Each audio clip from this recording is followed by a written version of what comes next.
కులాలు కూడా రాజకీయంగా అవకాశం వస్తాయని చెప్పి రాజ్యాంగకర్తలు ఆనాడు ఆలోచన చేసి అనేకమైనటువంటి ఆలోచనల మేరకు 243 T6 243 D6 D6 అంటే మున్సిపాలిటీస్ లో, D6 అంటే గ్రామ పంచాయతీల్లో రిజర్వేషన్లు కల్పించుకోవడానికి, వెనుకబడిన తర్వాత రిజర్వేషన్లు కల్పించుకోవడానికి ఆయా రాష్ట్రాలకు అవకాశం కల్పించింది. అంతేగాని 50% సీలింగ్ పెట్టమని చెప్పి రాజ్యాంగంలో ఎక్కడ కూడా చెప్పకూడలేదు.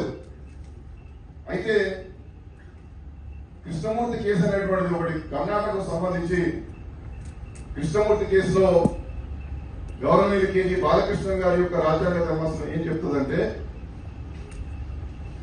ఎస్సీ ఎస్టీ బీసీ కలిపి ఈ స్థానిక సంస్థల్లో రిజర్వేషన్ 50% దాటద్దు.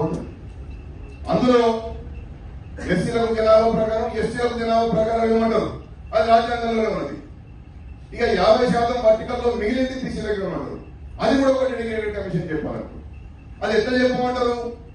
గ్రామ పంచాయతీ స్థాయి వరకు వెళ్ళి పొలిటికల్ బ్యాక్వర్డ్నెస్ ను ఐడెంటిఫై చేసి రిజర్వేషన్ ఇవ్వమంటారు.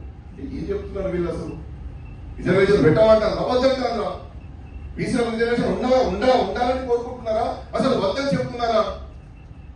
క్షేత్ర స్థాయి వరకు, గ్రామ స్థాయి వరకు పోయి మొత్తం ఈ యొక్క కులాలను గణించి దాంట్లో రాజకీయ వెనుకబాటుతనాన్ని ఐడెంటిఫై చేసి రిజర్వేషన్ ఇవ్వమని చెప్తా ఉన్నారు.